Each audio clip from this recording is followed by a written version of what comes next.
Morning and welcome back to Home Renovation Experts. Steve here with a lovely cup of coffee. Back on this garden room build. So for those of you who don't know, or not in the know, here we go. Look, there's a base. If you want to know how I built it, watch all the previous videos because it's literally all there, except for it isn't. So to the lovely person who messaged me and went, Steve, there's no video about you building a framework. Yeah, you're spot on, and I do apologise. So basically, what happened was I was kind of running a day behind on my videos. 2 seconds. Because I worked the weekend and stuff, and you've got kids and all that kind of stuff. So I was like, right, okay, cool. And so I put together what I thought was the up-to-date video, posted it, obviously. And then someone was like, oh, you've missed out the frame one. When I went back, I had to delete videos off my phone because that's what I record on, an old iPhone 11 Pro Max. Because the software that I use will tell me that the device is full up and the storage needs to have some stuff deleted.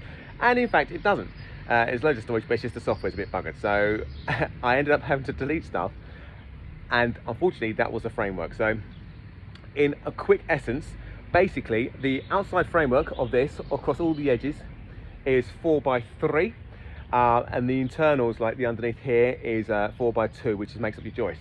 I will do another video for another garden room and I'll show you again how to do it. I have done, if you go back into my video vault, you'll find loads of garden rooms and I will show you exactly how to build the base as well. So there's lots of resources there. You just have to dig around for it a bit, but it's all there. But for today, it's all about walls.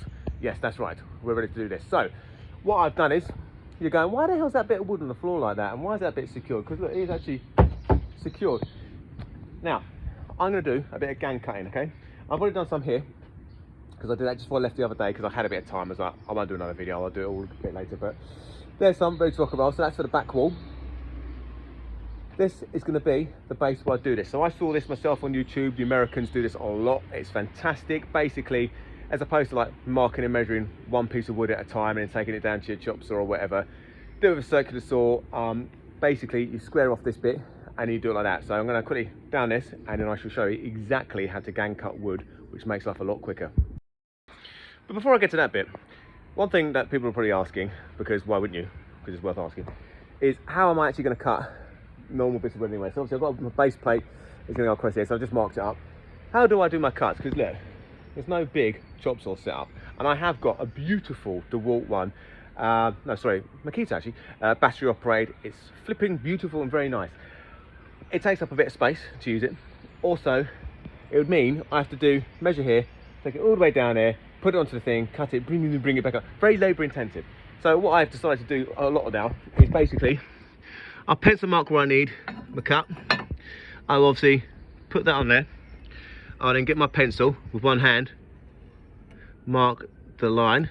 That's a crap line, but you kind of get the idea. What I then do is get my circular saw, put it so I know that's going to be on there. Look at this, this is quality, you get the idea. I then put this up against where I know the blade's going to cut, so you can see the blade will cut on the line. This thing is now pinned here, and then all I do with the hand that isn't controlling the phone is hold this in place, so it gives me a square edge to then push and cut across. So this doesn't end up going like that and wiggling all over the place. It can't go anywhere because this bit of the tri-square is actually kept in place. Okay, so that gives me a nice straight cut on my wood, and it means I just cut straight through, boom, easy peasy. That wasn't bad for like a one-handed video. I hope that makes perfect sense. Do let me know. Otherwise, I'll show you again in tomorrow's video.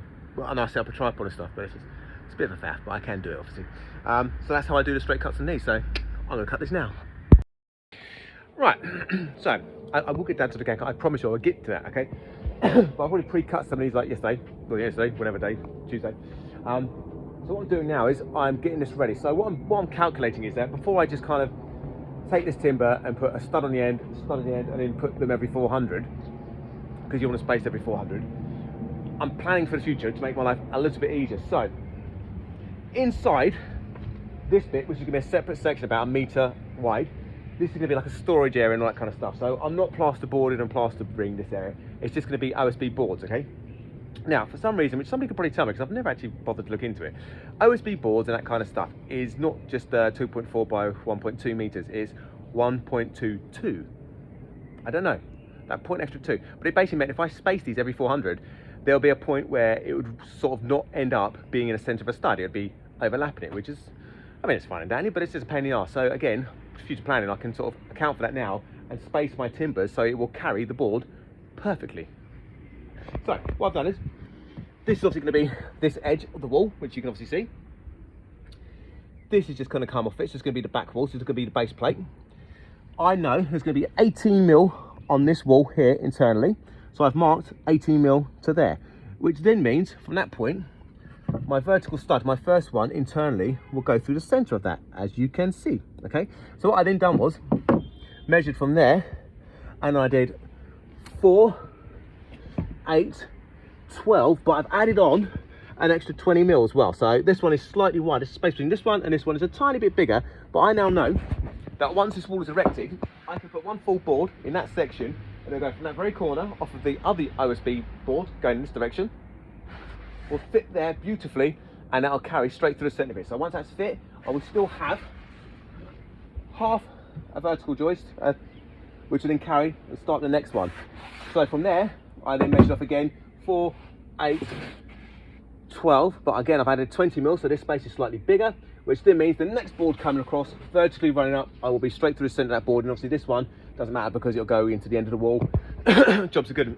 It's these things you kind of, as you're building it, if you could build these little bits in piece into it, makes life a lot easier. Same will apply for these walls internally, because they are going to be plasterboarded and skimmed, so I will make sure that where my plasterboard is definitely going to go, I'm going to have a board, so I'm not going to have like spaces where the plasterboard is going to be floating, because you don't want that where you can help it. And if you do end up making a mistake, because we all do when you're trying to work this stuff out, if you do have a piece of plasterboard that is floating, all you need to do on the inside edge of that is just zip a couple of bits of like wood to it, and then zip the other piece of plasterboard that's next to that onto that as well, and then that'll give you a secure fix in between the two. But again, where we're doing this, plan it, prepare it, and do it right.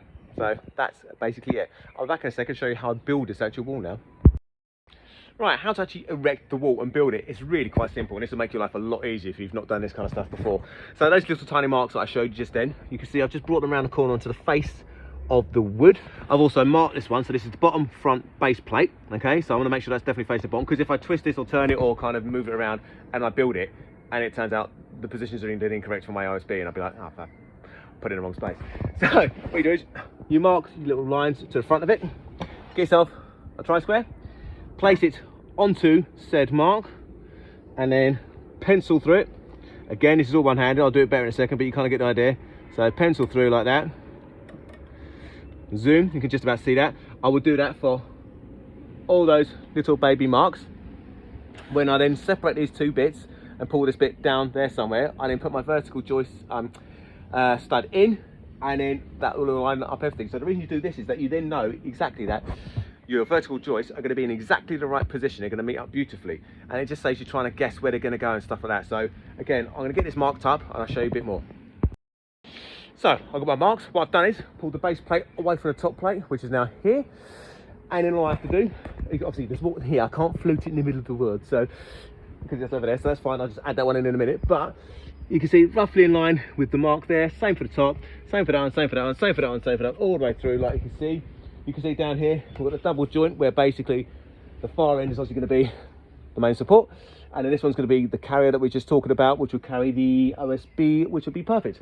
So all I need to do now is go through with a nail gun and bosh, bosh, like that. Now, if you don't have a nail gun, do not sweat it. An impact driver and screws will do the job. Using a nail gun will be, firstly, a lot quicker. Secondly, the shearing strength of the nail will far exceed that of a screw. Okay, if you get a screw and you kind of get like pliers on both ends and you give it some, it will just snap through the center. Okay, eventually. A nail will bend, so it has that slight flexibility, and because they're collated, so basically like a ring around it, it kind of really grips into the wood, which is lovely jubbly. That's why we use them in the trade. Again, these things you can pick them up relatively cheap. You get air ones, all that sort of stuff. I got the DeWalt stuff, I like the battery ones. No gas required, so you know, it just works better during the winter time and stuff like that as well. So yeah, I really like it. So I'm going to run through 2 in each one. Once I've done that, I'll just slide this last bad boy in, put him across there, and then that is one wall basically built. So give me 2 seconds, I'll get that done. There you go, all now nailed in. That is one complete wall. And here's one of those things where, again, marking the front of it, so I know that this is the front, comes in handy, because my brain automatically goes, that bit's near the back wall, happy day. So I lift it from the front straight up and I have a fully erected wall. Amazing. But if I did that, it'd be upsetting. So yeah, so I'm going to just drag it from the other side, lift it up, and put it in position. Simples. All right, fine. So I've set up the tripod, okay? Oh, look, 2 hands. I do have 2 hands, it's amazing. Right, so I'm about to erect this wall. No jokes, right? If the sound sucks, I'm sorry, but I'll be moving backwards and forwards, so I will be quiet when I'm over there doing what I'm about to do. But what I've done is, I've got a bit of wood, cut a 45 on it. Why? You'll find it in a minute. The other thing I've done is set up a couple of normal screws, me impact driver, because what I'm going to do is I'm going to lift this bad boy up into place, get in there. I'm then going to screw the base temporarily to the floor. Now the reason I'm not just going to walk along it and bang, bang, bang, nail gun it in is because I want to make sure that I set this wall square to the rest of the internals. So when I was doing the base, I said to you, like, you know, you square it up as best you can with like the string line and stuff like that. But in reality, as long as it's been a tolerance, it's fine and dandy, okay? Because actually, this is the part where you can straighten stuff out. So if this deck, for example, was twisted very slightly in that direction, I can set that back wall and overlap the back of the deck a little bit to correct for the straightness, okay? Because it's never going to be that far out where you're not going to have plenty of this on the deck, unless as long as you've done it roughly right. So I just want to kind of screw it up, get it into position, and then because it's screwed, I can then position it off of the next wall and stuff like that, so I can square it up. So I'm going to lift it up, get it in place. You're going to have to watch this because I can't talk because you won't hear me. And I'm going to screw it down. Done.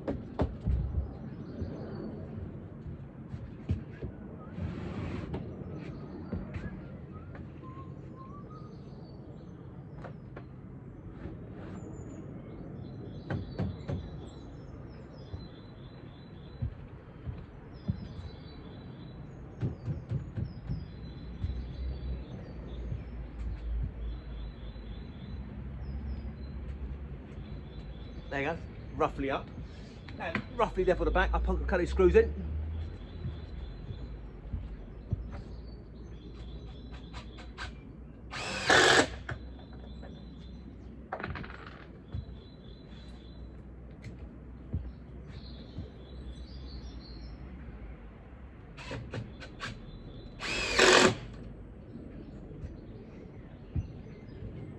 And now, I'll take this.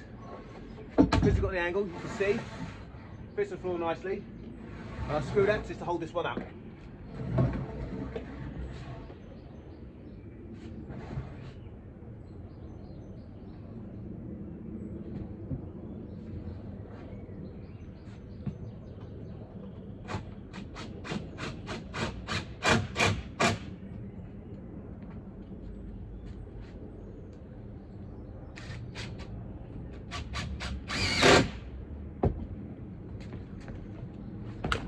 Ta-da! So now you can see, obviously that's just going to hold it up. I'm worried about the vertical level in a second. Like I say, I'll square it all up and stuff like that, which will be what my next task is going to be. So for example, this one that's going across the floor here, I know is perfectly level with that back edge. So that long length there, because essentially that's going to be the bit you're going to kind of see, that's what I'm going to square off of. So what I'm going to do is get my big tri-square and show you how I level that bad boy off. I'll back in a second. So there you go. You can now see tri-square is beautifully on this piece of wood, right? Beautifully in this corner, but actually if you come across here, it runs out, okay? So I know if I zip that into place, the whole thing's gonna be just slightly skewed. It's not the end of the world, it's tiny, but still, while we're doing it, let's do it right. So all I need to do now is you'd think I'd probably bring that side in, but I'm not, because it's lovely and in line, which is nice there. So all I'm gonna do is unzip that back corner there, send that back plate out that way a little bit, which will correct that piece there, and then that is it, done. I'll be back. Right, so now you can see perfectly in line with that one. As it comes over here, watch the magic, it's beautiful. So now I am satisfied that to the best of my ability, the internal walls are going to be square. So what I'll do is I'll chuck a load of nails into that bad boy there at the base. I'll show you very quickly. This is not rocket science, and again, you can do it with just like screws or whatever. But essentially, when you're doing it, even if you do it with screws, angle it, right? Bang, like that. Bang, like that. So you're constantly alternating between the two. The reason you do it at angles is if I fired it straight in, theoretically, if you wanted to, you could leverage that straight up and out, okay? But by putting the nails in at angles, you try to pull it up, well you can't because they're in opposing angles, which gives it extra strength. So yeah, nice and simple. But essentially, you just go,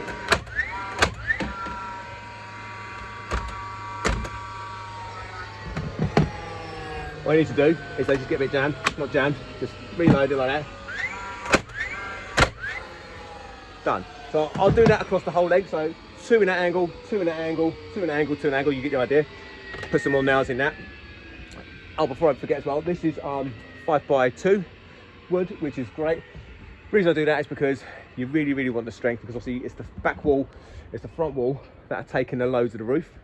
The front, ironically, in this one will have a steel box steel going across the top, which will be 160 by 80 mil by 5 mil thick. So we're going to have like a 300 wall at the front, 300 wall at the front, which will be enough to bear the load of that. And obviously the roof will just come up with this bad boy beautifully. So what I'm going to do is finish nailing that in across the bottom and then start building this wall. It's exciting, isn't it? I love this stuff. Right, what I've quickly done is I've run around with the massive tri-square. I've got this length here. This is the full length cut 4.8 meters, so it just needs a bit for the end to fill it. I've then done the front. So what I've done is I squared off all the corners now. They're all exactly perfect. So the measurement from that wall to the front of that one is exactly the same as that one to that one. All the corners are completely squared off. So this thing is internally as square as you like, which means all the internal measurements will be spot on. The other good thing about like zipping this into place is when I build this wall, which I'm about to do in a minute, and I get in position, I can literally just butt it up to this one here, bang, and then that level it with front. I can nail this one straight in, and beautifully, I can just take that straight onto that corner of that one, level it up, and I'm done. Easy peasy. So now I've spent like 10 minutes doing that, everything's squared, I'm very happy. And now I shall build this wall, same as before. Get 2 lengths, put them up against each other, mark off my 400s and work out for my plasterboard and bits and pieces, because obviously this can be plasterboarded in here, that's going to be OSB, see what's what, and then I can get them, make sure there's going to be something for it to hang off of beautifully. Done and dusted. I'll back in a minute. Right, for you it's instantaneous, but for me it's maybe about an hour or so. So no, I haven't done this wall yet. But what I've been doing is chatting with the client about the exact spacing out, because obviously now we've kind of got the 4 space walls in position, i.e. it's all squared off and that we can see the base plates and stuff. We can figure out exactly what's going in. So obviously you can see this is going to be the storage zone, so good idea. Grab the biggest item to make sure it's going to be on the side. That's going to fit with 80 mil pry down one end, 80 mil pry down the other. We can now build a storage unit around the biggest part of it. Great way to do it. Which now means we know that this is now the office space. So I've just temporarily secured this down, so I won't kick it and knock it out, which would be a pain. So what I can now do is I can now build this beautiful wall across here. So I'm going to crack on and get that done. Right, there we go. Second wall now up. So what I've done is I've taken into account, well, I say the office section being what it is. So you can see here, that looks like it overhangs by about 2/3, because by the time I've got 12 mil plasterboard on here, that would allow me 12 mil plasterboard to go straight onto that section all the way through the 400. So all I need to do is, once I kind of got the room built, is remember and figure out where my 12 mil starts on which wall and then carries on, because I've taken it into account. Same over here, job done, thank you very much. And then yeah, so happy days really. It's not getting hot again, but it's not even that sunny, but just like all this work is lovely. And I knew I've not showed you how to gang cut yet, because building this wall I had all this stuff on the floor which is kind of in my way, so it's made it a bit of a pain in the ass, but I will do in a minute, right? So now I'm going to concentrate. Which one am I going to do now? I don't know. I'll do the front wall, possibly. Now the other question that people are going to say to me is like, Steve, you know, why is it the same height all the way around? I thought it was supposed to have a pitch at the front.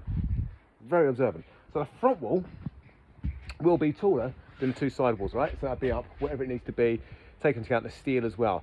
I'll then run my joist off of this new wall at the front to the back, and then what you'll have is like a little space here that kind of runs down like so, and I'll show you how to fill that in as well. But it's quicker and easier to build the wall square than it is to try and put the angle on it ready for that, as it's a pain in the arse. So I'll show you a much quicker way of doing it and much easier.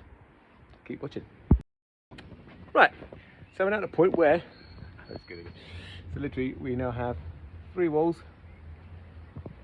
all up, lovely jubbly.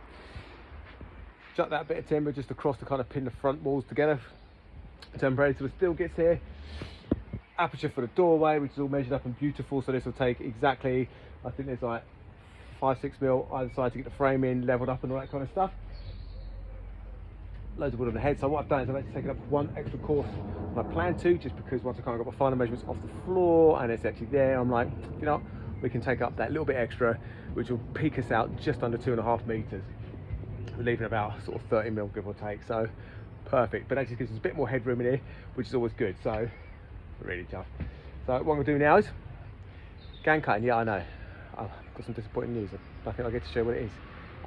But I have done a video on it before. If you go back to the rhombus room build I did, lots of gang cutting and that. The reason I didn't do it was because the lengths of wood that I had were 3.6 meters, which meant when I tried to put them down here to do it, it far exceeded all that stuff there, the gazebo and stuff, which is just a pain in the bum.